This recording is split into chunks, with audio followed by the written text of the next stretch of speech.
हरि ओम प्यारे, आपने पूछा है, प्रश्न किया है कि गुरु के आज्ञा में कैसे रहें। गुरु की आज्ञा में कैसे रहें?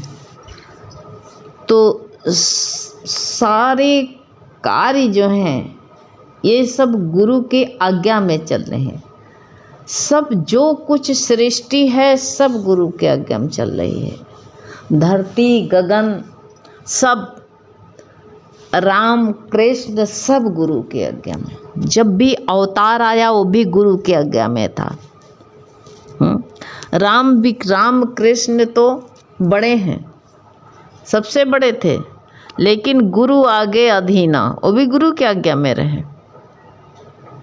गुरु की आज्ञा में कैसे रहे? जैसे गुरु कहते हैं मैं सबके अंदर, मैं वो शक्ति हूँ, मैं सबके अंदर विराज हूँ। और जो सब गुरु जो कहते हैं सबके अंदर मैं विराज हूँ, सब में मेरे को देखो, तो मेरी आज्ञा में चल रहे हो। जो निषिद्ध कार्य नहीं करता, गुरु ने कहा अपने परिवार को भगवान देखो। हम भगवान देखते हैं सबके अंदर, तो गुरु की आज्ञा है, गुरु की आज्ञा में रहते हैं। जो कार्य निषिद्ध है, गुरु कहते हैं कि तुम अपने को कि संसार में फंसाओ नहीं, ये मेरे गुरु की आज्ञा है। प्रेम सबसे करो, मोह किसी से मत करना, ये गुरु की मेरी आज्ञा है। संसार में कीचड़ में रहो, लेकिन कमल की तरह सबसे ऐसा अपने अंदर लेप लगा के रहो जिसमें संसार तुम्हारे अंदर लिप्त ना हो, ये गुरु की आज्ञा है। गुरु कहते हैं संसार में रहो, कोई हर्ज नहीं, लेकिन संसार को अपने अंदर तुम मत आने दो, अंदर मत आने दो। तुम संसार में रह सकते हो तो, और संसार को अपने अंदर ना आने दो, ये गुरु की आज्ञा है। सब जो भी कार्य करते हो, गुरु कहते हैं जो भी कार्य करते हो पूजा समझ करके, यज्ञ समझ के करो, भगवान का स्मरण करके कार्य करते हो, तो ये गुरु की आज्ञा में चल रहे हो तुम। सब गुरु ने तो युक्ति बताई है, संसार में कैसे रहो, संसार में रहने की युक्ति गुरु ने बताई है, तो गुरु की आज्ञा है। गुरु के अनुसार कार्य करते हो तो ये गुरु की आज्ञा में हो। जब मनमानी करते हो, गुरु कहते हैं 70 जगह अपने मन को ना बांटो, एक निष्ठा में रहो, एक भगवान के ऊपर भरोसा करो। लेकिन तुम किसके ऊपर भरोसा कर ले, तो गुरु की आज्ञा में हो हैं। कभी गुरु कहते हैं कि गुरु कहते हैं कभी पितरों में रहते हो, कभी देवताओं में रहते हो, कभी व्रतों में रहते हो, कभी मंगल इतवार वाले हो, तो गुरु ने कहा गुरु की आज्ञा में हो नहीं हो। तुम ये देखो, इस अर्थ को अनर्थ मत करना कि कहते हैं पूजा न करो, पाठ न करो। इसका कहने का मतलब है कि तुम मन से गुरु की आज्ञा में रहो। तुम्हारे घर में पूजा अनुष्ठान कोई करी गई, पूजा रखा गया है, तो ये बात थोड़ी है कि तुम पूजा उनके पूजा में शामिल न हो, ये नहीं, गुरु की आज्ञा नहीं है। गुरु की आज्ञा है कि तुम तन से सबके शरीर में कार्य में तुम शामिल होगे, लेकिन मन अपना भगवान में रखना। अगर हम लोग भी कोई मंदिर से, मस्जिद से कभी निकलते हैं, मस्जिद से निकलते हैं, गुरु ने कहा तुम भगवत भाव में रहो अपने, तुमसे भी हरि ओम करते हैं, हरि ओम। पीर बाबा हरि ओम, भगवान हनुमान जी का मंदिर पर मिलता है, उनसे भी कहते हैं हरि ओम। वो तो हरि के भक्त है ही हैं, सारे देवी देवता हरि के भक्त हैं, ये गुरु की आज्ञा है। अगर तुम झुको भी क्यों, तुम्हारी कोई इच्छा होगी तभी जाकर के मत्था पटकोगे, कुछ ना कुछ उनसे कहना चाहते हो तभी तो जाओगे। जब तुम्हारे अंदर भगवान बैठा हुआ है तो तुम अपने अंदर वाले को देखोगे, बाहर वाले को देखोगे। अगर तुम अपने अंदर देखते हो भगवान, तो दूसरी जगह देखने की नहीं ज़रूरत पड़ेगी। और अगर तुम गए, तो कहा नहीं है कि तुम्हारे घर में अगर मान लो मंदिर हो, तो तुम कहोगे, हमारे घर की बहुत लोगों को देखते हैं ना कि अपने घर में पूजापा बना रखा है, मंदिर भगवान कृष्ण गोपाल कर रखे हुए हैं, लेकिन कहेंगे कि पहले बाहर की पूजा करें, फिर घर में घर वाले की पूजा करेंगे। कितना द्वैत में फंसे पड़े हैं, ये गुरु की आज्ञा थोड़ी है। गुरु के आज्ञा में निष्ठा में जो एक निष्ठा में रहता है वो गुरु के आज्ञा में रहता है। संसार चाहे दुनिया की तरफ वो कार्य भी नहीं करता कि जो है वो कोई उल्टा काम करता हो, संसार का काम कोई बिगाड़ता हो, ऐसा भी नहीं करता है। काम भी संसार का सब करता रहता है, वो कोई भी कार्य उससे नहीं छूटते हैं संसार का। इसमें गुरु कहते हैं, लेकिन वो परवाह किसी की नहीं करता है। फिर उसको सारी सृष्टि नमन करती है। इस पर एक दृष्टांत याद आया कि एक बार जो है एक देवरानी जिठानी, 4 देवरानी जिठानी रहती थी। 3 तो बड़ी चालाक थी, लेकिन एक बड़ी भोली भाली थी, संसार ब्रह्मज्ञानी थी, ब्रह्मनिष्ठ थी, लेकिन संसार के देखने में बहुत भोली पागल थी। वैसे ज्ञानी को तो वैसे लोग पागल कहते हैं, अपने परमात्मा में मगन रहते हैं वो। तो वो लोग क्या करती थी कि सारा काम ऊपर का उससे कराती थी, बर्तन उससे मंजवाती, झाड़ू पोछा उससे करवा लेती, कपड़े उससे घर भरे के धुलाती थी, सब सारा काम उससे करवाती, तब उसको खाना देती थी। बचा कुचा बासी कुसी, लेकिन फिर भी वो मस्त रहती थी, जड़ भरत की तरह। कोई उसको फील नहीं होता था। जड़ भरत की माँ नहीं रही, बाप नहीं रहा, माँ नहीं रही थी, उसकी भौजाइयाँ जो है नीचे जो जल जाता था चावल, वो जला हुआ चावल दे देती थी, बासी कुसी दाल दे देती, बासी कुसी सब्जी दे देती थी, हैं कुछ भी पानी पूनी जो दे देती थी, सड़ा गुला सब खा के मस्त रहते, मोटे ताजे रहते थे। ज्ञानी तो ऐसे रहता, जो भी मिल जाए भगवान का प्रसाद है।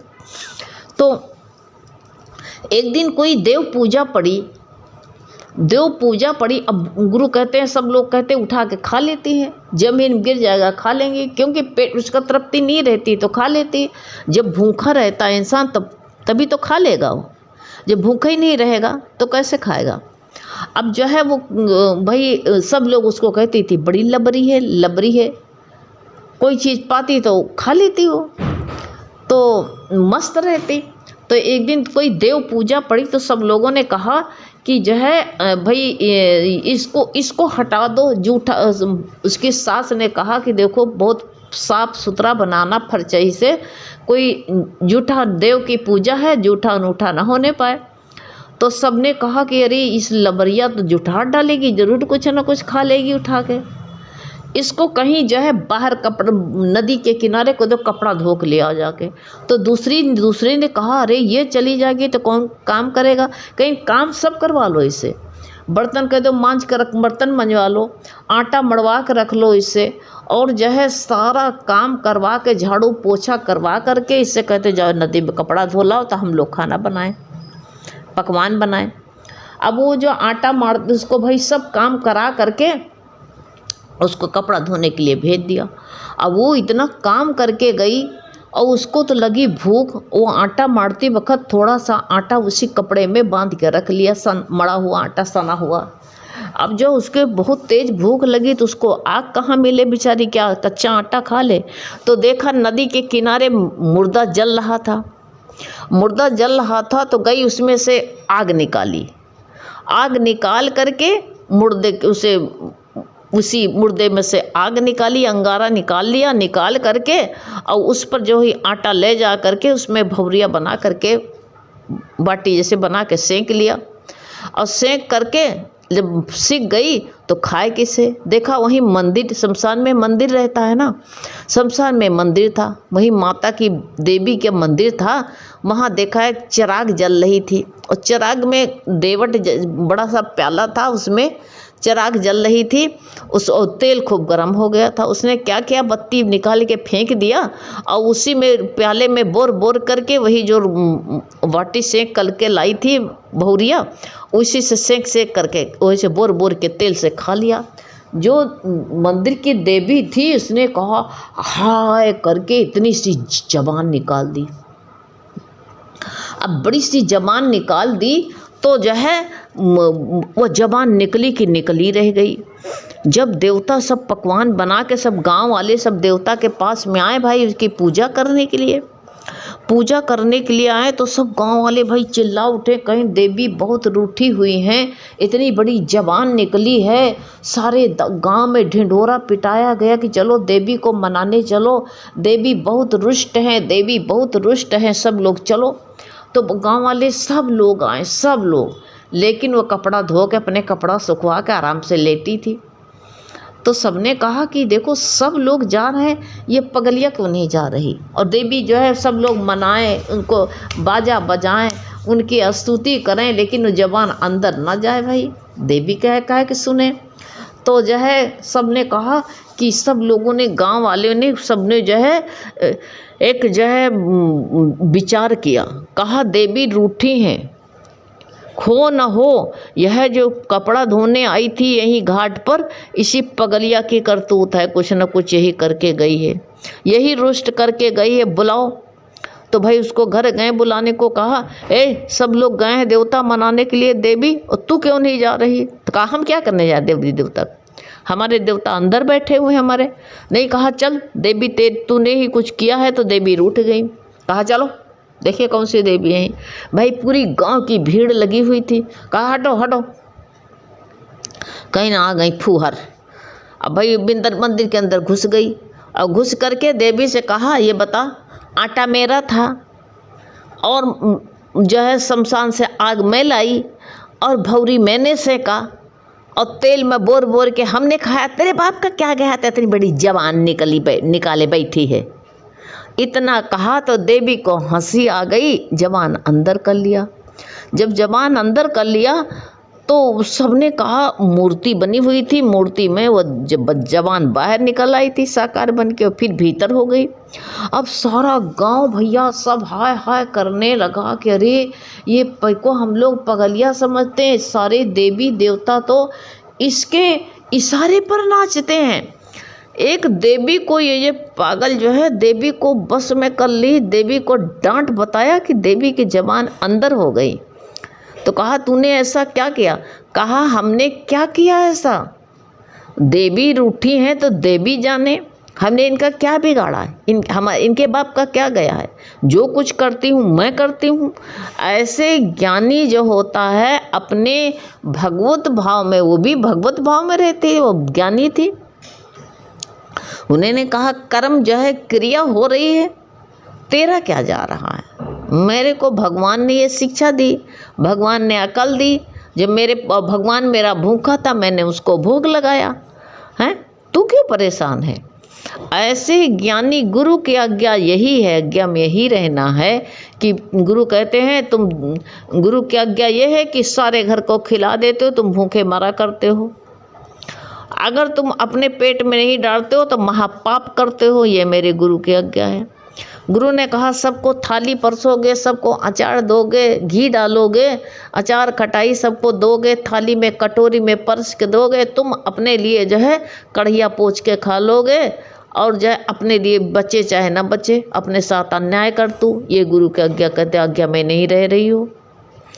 जैसे गुरु ने कहा तुम्हारे सबके अंदर भगवान देखते हो तो अपने अंदर भी भगवान देखो, ये गुरु की आज्ञा है। सबके अंदर तो तुम देख लेती हो, लेकिन अपने अंदर भगवान देख पाते हो, नहीं देख पाते हो। सबका देखोगे बहुत संयमी है, बहुत नियमी है, बाहर का आचरण देख ले तो तुम अपने अंदर को देखो। गुरु ने कहा जो बाहर डोले सो भरम बोला है। बाहर क्या डोलते रहते हो, बाहर को क्या देखते हो। जब तक देखी तब तक माया, कुछ देखो ही नहीं, देखने की जरूरत क्या पड़ी है। देखो तो भगवान को देखो। जिसने भगवान नहीं देखा, गुरु की आज्ञा ये है कि सबके अंदर भगवान देखो, चींटी हो या हाथी हो, सब भगवान, सबके अंदर सब भगवान की सत्ता है। वही भगवान की सत्ता से ही सब चल रहा है। सारे भगवान की गुरु की आज्ञा में सारे हैं, नक्षत्र तारे सब गुरु की आज्ञा में। यही गुरु की आज्ञा है कि तुम अपना जीवन सार्थक बनाओ, अपना जीवन जो है निरर्थक मत जाने दो, ये गुरु की आज्ञा है।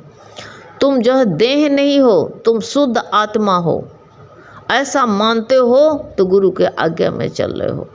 अगर तुम दीनहीन बनते हो अपने को देह मान करके तो तुम गुरु के आज्ञा में नहीं हो। जो सब दुनिया को जो गुरु के आज्ञा में रहता है तो उसको किसी की आज्ञा में रहने की ज़रूरत। अब इसका उल्टा मत लगा लें, हम कोई बातें नहीं मानेंगे।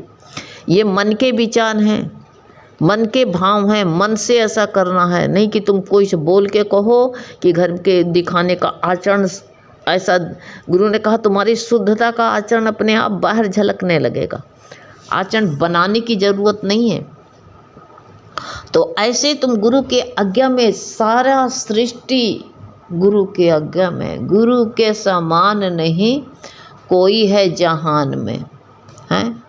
गुरु कहते, गुरु पार ब्रह्म है, गुरु शिव हैं, गुरु ब्रह्मा हैं, गुरु विष्णु हैं, गुरु सब कुछ गुरु ही है। गुरु के समान कोई है ये नहीं दूसरा। तो सारी सृष्टि गुरु की आज्ञा में चल रही है और तुम जो है ऐसा विचार बनाते हो तो तुम भी गुरु की आज्ञा में। अपने को शुद्ध आत्मा देह मानोगे तो गुरु की आज्ञा में नहीं हो। अपने को शुद्ध आत्मा मानते हो तो तुम जो है गुरु की आज्ञा में हो।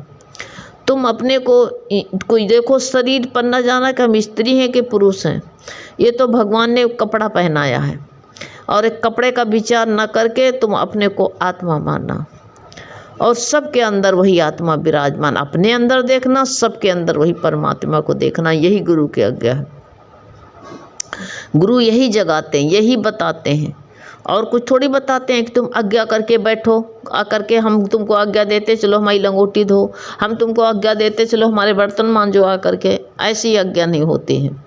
गुरु कुछ आज्ञा देते ही नहीं। गुरु कहता तू अपने अंदर चला जा, भीतर जा। हम गुरु आज्ञा देते कहते भीतर जाओ, तुम अपने अंदर चले जाओ, बाहर मत भागो। संसार बाहर भागता है, गुरु कहते तुम अंदर जाओ अपने। गुरु अंदर की यात्रा कराता है, कहते सब कुछ तुम्हारे अंदर ही है, बाहर जाने की तुमको आवश्यकता ही नहीं है। तुम बाहर देखो ही नहीं, बाहर की दुनिया में जाओ ही नहीं।